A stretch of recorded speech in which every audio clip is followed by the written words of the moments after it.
လာပါရှင် ERP နော်လေးဟမ်မှာကြိုဆိုပါတယ်ဒီနေ့မှာတော့ ERP နဲ့ Excel ဘယ်လိုကွာခြားလဲဒီနှစ်ခုမှာတဲ့လုပ်ငန်းတွေအတွက်ဘယ်ဟာကပို့ပြီးတော့ကောင်းလဲပေါ့နော်စတဲ့ဟာမျိုးကိုတူတူလေ့လာကြည့်ကြရအောင်ပေါ့နော်โอเคအဲ့ဒါဆိုရင်ကြည့်လိုက်ကြရအောင်ပေါ့နော်ဒီမဲ့ Excel မှာဆိုလို့ရှိရင်လုပ်ငန်းတွေအများကြီးอ่ะပေါ့နော်ဒီ sales တွေ inventory တွေ account တွေစတဲ့ process တွေကို manage လုပ်ဖို့အတွက် Excel တွေကိုခုထိလေသုံးနေကြဆဲပေါ့နော်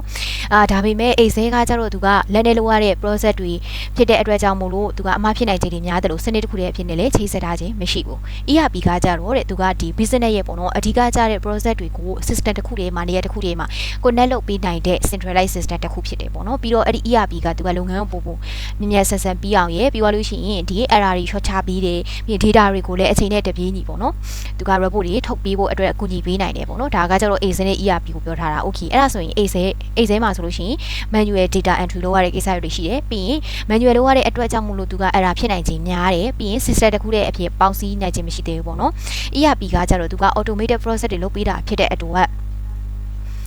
ပို့ပြီးတော့အဆင်ပြေတယ်ပေါ့နော်ဘယ်လိုမျိုးလုပ်ပေးတာလဲဆိုလို့ရှိရင် SMS ဆိုပါဆို sales transaction တကြောင်ရိုက်လိုက်ပြီဆိုတာနဲ့ sales ဖြစ်တဲ့အတွက်သက်ဆိုင်ရာ inventory ကနေ store သွားရုံနဲ့သက်ဆိုင်ရာ cash or bank account ထဲမှာpayment amount သွားတိုးမယ်ပေါ့နော်ဒီလိုပုံစံမျိုးပြီးရင်သူကအချိန်နဲ့တပြေးညီ real time data တွေကိုလည်းသူကထုတ်ပေးတယ်ပေါ့နော်ဒီလို automated transaction ပါတာဖြစ်တဲ့အတွက်ကြောင့်မို့လို့သူက system တစ်ခုတည်းအနေနဲ့ integrate လုပ်ပြီးတော့လုပ်ငန်းကိုပို့ပြီးတော့အကျိုးရှိအောင်စီမံဆောင်ရွက်ပေးနိုင်တယ်ပေါ့နော်ဒါကကြတော့ ERP နဲ့ Excel ရဲ့ကွာခြားချက်ဘယ်လိုရှိတယ်ပြောလို့ရှိရင်ဒီလုပ်ငန်းတွေအတွက်ပေါ့နော် ERP ကပိုကောင်းလား Excel ကပိုကောင်းလားဆိုတာကိုပြောခဲ့တာပေါ့နော်အဲ့တော့ Excel ကိုကြတော့ဒီ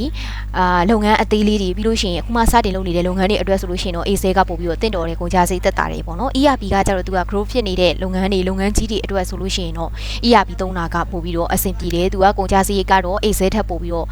ပို့တယ်ပေါ့နော် Excel ထက်ပို့ပြီးတော့များတယ်ရှင်ဒီပတ်သက်တဲ့ဒီ knowledge share တွေကိုလည်းနောက်ထပ်ပြီးတော့တင်ပေးဦးမှာဖြစ်တဲ့အတွက်ကြောင့်ဆက်လက်ဆောင်ပြီးတော့တည်ရှိပေးကြပါအောင်ရှင်အားလုံးကိုကျေးဇူးတင်ပါတယ်ရှင်